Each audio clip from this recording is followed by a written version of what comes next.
Yesterday, I sat down with Linda Ruggeri, who is my editor for Silly Human, and I'm so excited to finally share this interview with you guys. This interview is going to be really helpful for anybody who's interested in writing a book, who's ever talked about writing a book, and also I shared my personal experience writing the book as somebody who has no experience in this department whatsoever. So grab yourself a cup of tea, cup of coffee, and come hang out with Linda and I talk about books. Everyone talks about, I want to write a book. I have a book to write. How do you actually get there? How did you even become an editor? I became an editor, I'm going to backtrack because I think, first of all, I think all of us have books in ourselves and we have stories to tell.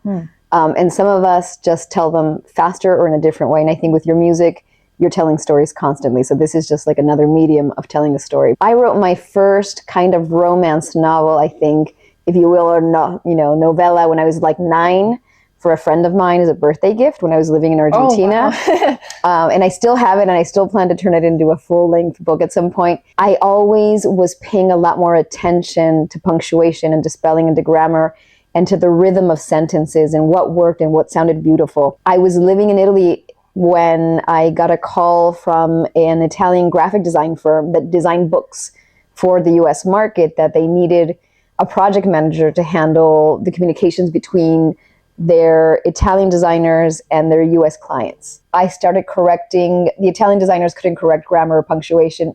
So if there's anything that I picked up during the proofreading stages, I could implement those corrections or request those things to be made. And I realized that I really liked it a lot and there was nobody else in the company doing it. So I decided to teach myself first how to proofread.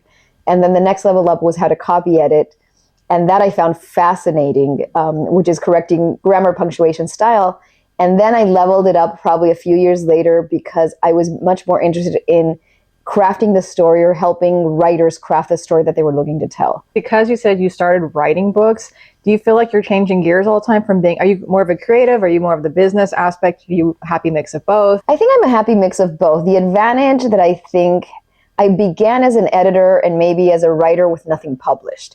But when I started editing books, by the time I decided that I really wanted to publish a book, the process was much more streamlined and I was much more self-critical of how I write. However, I always encourage writers, don't get stuck up on grammar and punctuation. Write the story, tell the story you have to tell. We can fix all the mechanical things later. That's not important. The important thing is getting your story on the page. Your jump from saying you read a ton to getting a call from Italy, what did that look like? I think the best thing to do is, first of all, be a voracious reader in the genres that interest you. I don't edit everything. I don't read everything. I have no interest in reading everything. I only read the things that I'm actually passionate about, and I edit in the genres that I'm passionate about. There comes that inherent knowledge when you're reading so much, especially if you're reading across the board with what was published 10 years ago to what's published now in nonfiction. I have a really good understanding of what's selling, of what the market looks like, and I know what I want as a reader, and that really helps me help authors navigate the writing process and what they need to focus on. So I'm thinking about all these people who are like, I read 30 books, every 3 months. What do these people do? If they want to get into editing, the easiest way, which is not what I did, so don't do what I did probably, which is taking classes and self-teaching myself, which is a good way. And this is mainly because I was living abroad. But there are a lot of editing certificate programs in the US. And one of the biggest mistakes, I think, beginning editors or people that are thinking about getting into editing, they're like, oh, my friends always tell me I have really good grammar and punctuation, as if that's enough. No, you really should take the editing certificate courses are either 6 months to a year or 2 years. The rules change according to what genre you're writing in and what is expected from that genre. The beautiful thing about those programs is that all of a sudden you're networking with 10, 15, 20 people in the class that can refer projects to you in the future. Because everybody that's taking that class is taking it with the intention of editing something different. Those classes really help to start building your network, to get those project referrals or those opportunities that you might not know of if you go solo like me and you have to start figuring it out on your own. Networking, even for introverts in the book world. Oh, you can't escape it. Networking is the new marketing. Totally. Kind of thing. And if you don't like, most people that are writers, especially editors, nobody likes to sell themselves. So if you think, nobody likes to do marketing, but if you think of networking is the way to do marketing from your own comfort zone, I think it's just reframing the what you think about what networking really is. And it also helps when you genuinely want to be there, right? I really do want to meet other children's book authors, and I really do want to meet other musicians who are passionate about. So it helps when you actually like. Absolutely. And sometimes it's about you opening the door for someone else and then someone else opening the door for you to get in. So it's those initial connections. And after that, it's kind of like a snowball effect. Well, I thought I would show you for fun. This is the first, when I was just thinking about writing a children's book, this was my little Staples copy. I was like, oh, let's just see what it'd be like. Isn't that crazy? I love it. I can see how this was the birth of Silly Human. Yes, I call her my birth doula, or my book doula, because there are things about releasing a book that I did not know, and spiritually, mentally, physically am not equipped to do. It's writing the book sometimes is the easiest part of the whole journey. I complained about this. The mistakes here, the extra small little thing is still happening. Oh, see, right? Yeah. It doesn't end.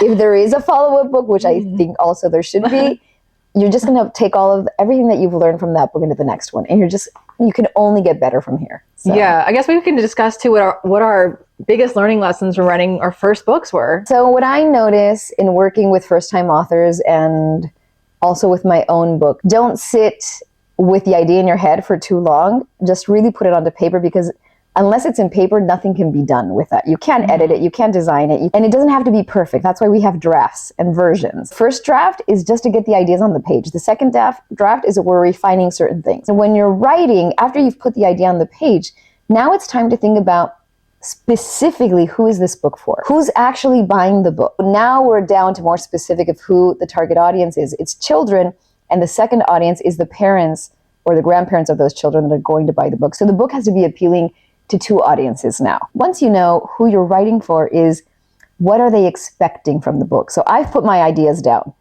But just because these are my ideas and I'm the creative doesn't mean that everybody else that I'm writing for is going to understand what I'm trying to say. You've put your ideas down. Now it's time to think about your reader and your ideal reader. What do they need from the book? What is the book going to do for them? What problem is the book going to help them solve? I don't even know if I thought that far with my book. I think obviously you helped me define that and clean it up, but a lot of that too is just, in my opinion, is getting that story out there and figuring it out.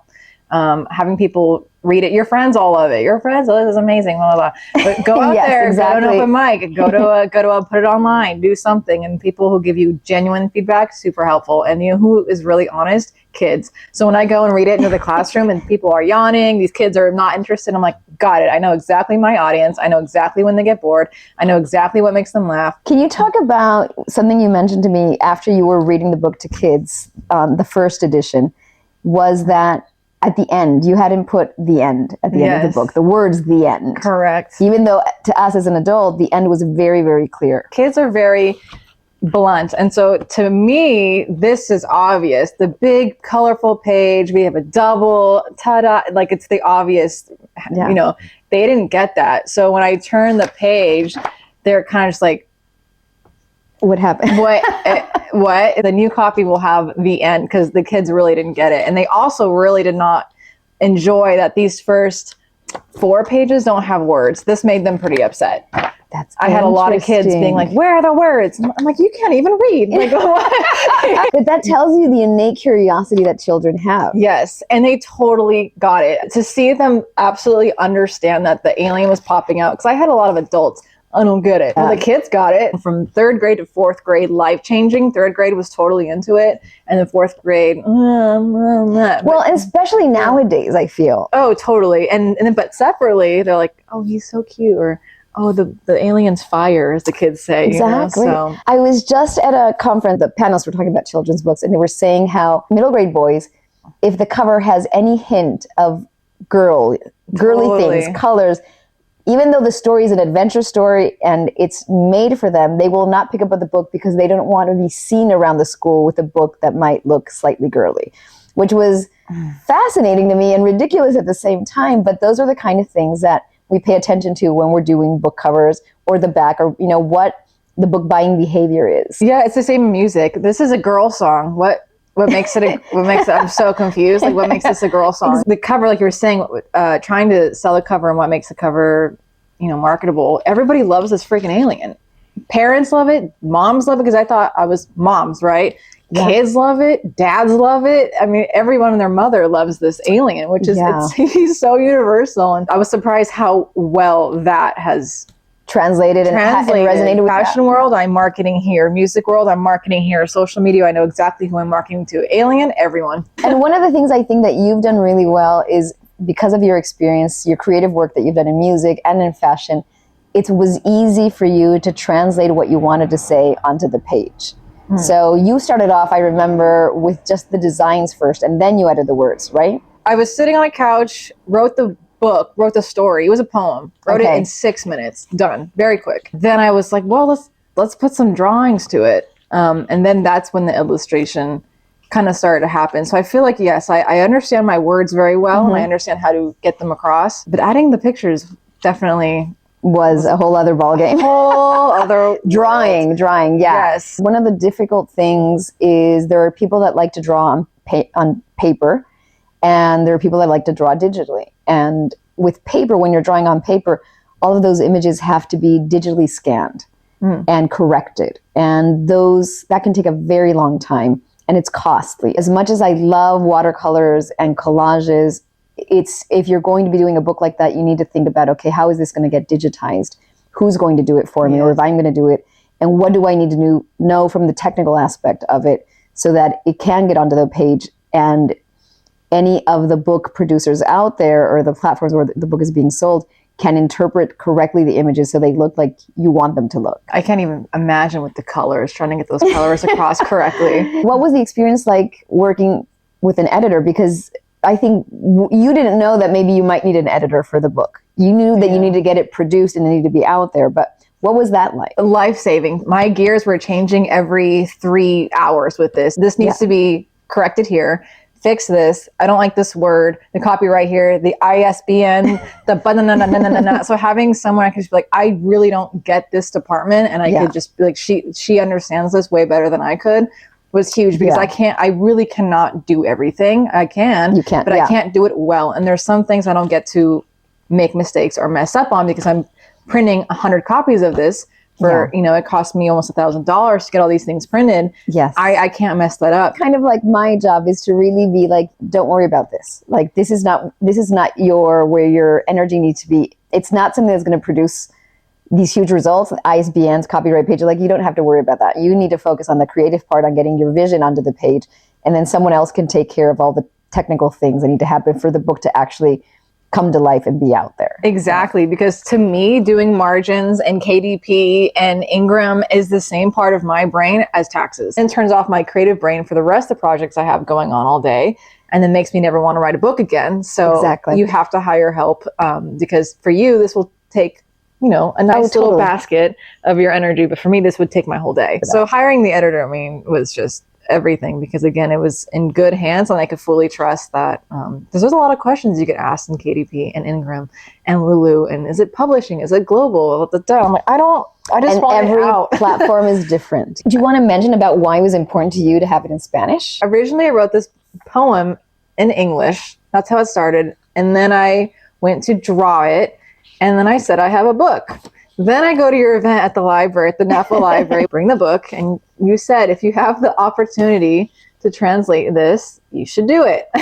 Absolutely. And so I said, how hard could that be? Translating into Spanish is a whole department, which I understood growing up. I saw it every day, all the time.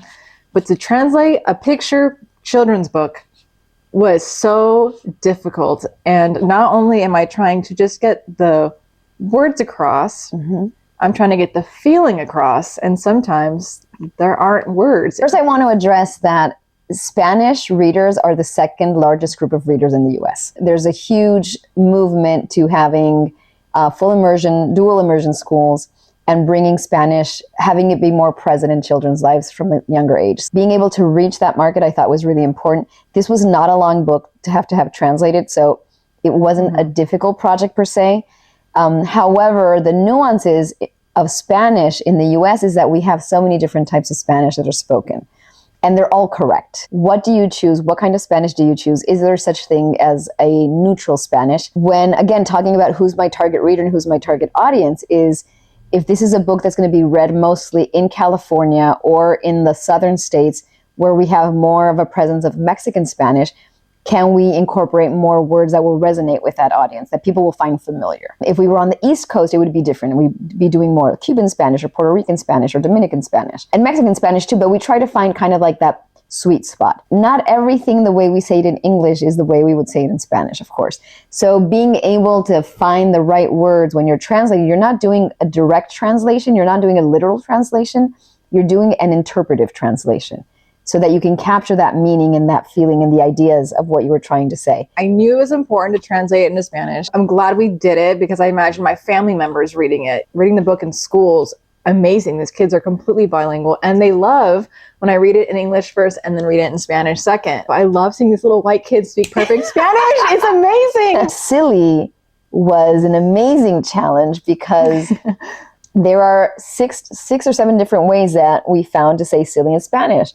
And several of those ways were just not appropriate for certain cultures that speak Spanish. Do you want to talk about that? So silly was difficult in Spanish because there's not a real word that translates. I think there is, but I think in South America, it's one word. In Central America, it's like another word. In the U.S., depending, again, what part of the U.S. is another word. And so what is the best, most appropriate word to say, to call silly? You tested several translations of the word with different audiences. Yes, and I talked about that a little bit. By the way, there's a little thing in the Spanish version. ¿Qué es Silly Humano? If you buy the Spanish version. We tested out tontito, chistoso. I like pendejo. But that was too cruel. I would literally ask moms online, in person, what do you think of this title? And some moms were like, this is great. A lot of millennials were like, tontito is hilarious. I'd buy this. And then older moms, no.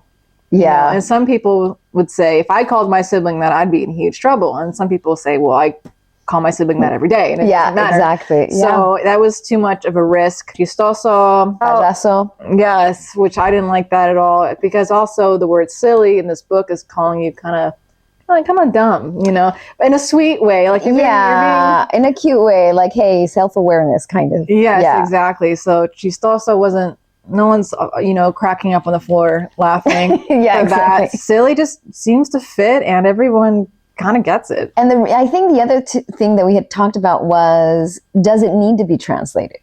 Mm-hmm. Like if the readership is going to be in the US and you're targeting kind of a Spanglish market or a market that speaks both Spanish and English at home, they know what silly means. They've seen the word already. It's familiar. It's not a long, difficult word to remember. We probably racked our brains, I think, for like maybe 48 hours on what do we do with this word and what's the right word? And the right thing was not to change the word. And so those are kind of the editorial decisions that have to be made when you're writing a book. The illustrations support the words. So sometimes if you have information in the illustrations, sometimes you don't need the word either. I interviewed people and moms for about 3 months with chistoso, tonito, blah, blah, blah. And so then I came to you and I was like, I don't know. Yeah. Help me.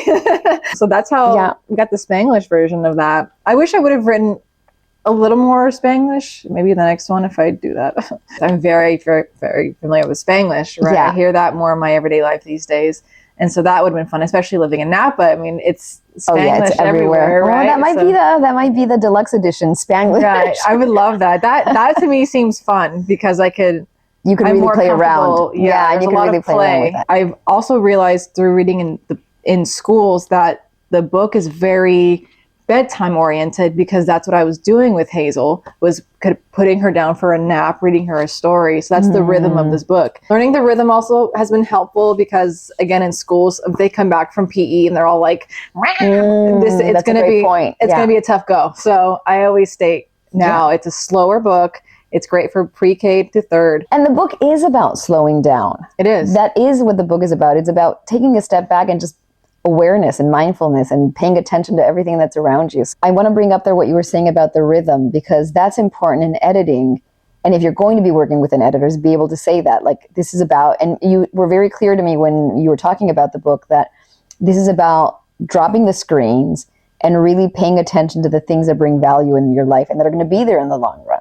And so I think you did really well with the images of just pausing and looking. And I think that's one of the main messages that you have in the book that you've really done well. I was with her all the time, so I was drawing it kind of through her perspective. And when you're with kids, we work with kids, everything is new to them. We used to walk every time. She loved being in the stroller, so we would walk for an hour with a weighted vest, and I would get my girl walk on. There was a seesaw on our walk every single day, and I was really struggling on what to do, but sometimes Earth can feel heavy. How would I translate that feeling to a child? As an adult reading it, you know that this means the weight of the world. Like, Definitely. It's very clear, even though that's not how you're saying it, but it's very clear what the message is. It brings adults back, because you kind of forget. People will say, oh, I haven't seen a roly-poly in 6 years. Oh my gosh, go outside. And I think because of all my nanny experience, I understand, eye level, slow, and brand new. As an editor, what I see, that we have sometimes adults that are writing children's book with the adult perspective. They're trying to write from the child's perspective, but they're still, without realizing it, incorporating the adult's perspective. And it's really important to detach yourself and put yourself at the eyesight of the child. Can we just talk about for a second what makes also your book different is that it is interactive, because at the end you have a QR code and you have the music piece and you have the notes. Can you talk about, because I think that's what sets your book apart from other children's paperback books that are picture books. I'm creating a world. I'm creating a universe with this. And I knew that music is everything, especially with kids. They want to dance, listen to music. They're in the car. They're waiting for mom to make lunch, or Annie to make lunch in my case.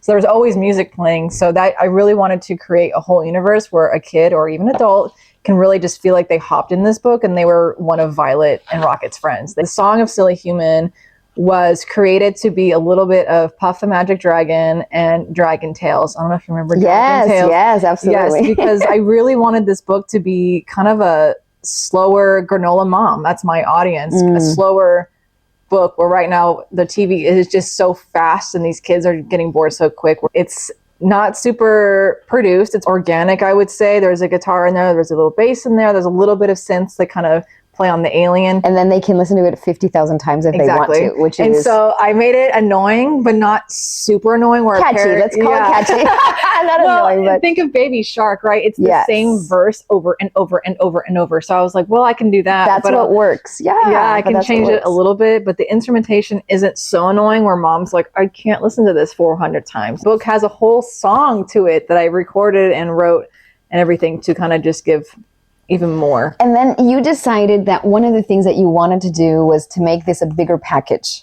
Yes. So in terms, this is a really great place, I think, for you where you got to explore creativity and bring in a little bit of all your other worlds. So you added the song, then you designed a pizza box. Can you explain what the box, like that was so, I had nothing to do with any of that, but can you talk about the packaging and how you decided and why you decided to do packaging? No, I just remember as a kid getting highlights in the mail or getting some sort of package in the mail, getting a comic book strip, and out it was magic. It was just this whole... For me, it was like cereal boxes. Cereal boxes used to have like plastic toys inside. Okay, yes, exactly. In the 70s and the 80s. Yes. And you just buy it because you wanted to get that toy that was inside the cereal box. So it's kind of like this. Okay. It was magic. I'm really into creating universes, whether it's with my music or I love that. my house. It's they're all different, but they're all me because they're all creative and hopefully feel very immersive. I wanted kids to feel the magic of getting something in the mail, and the pizza box is funny. Costco pizza is my favorite thing ever. Crayons, coloring pages,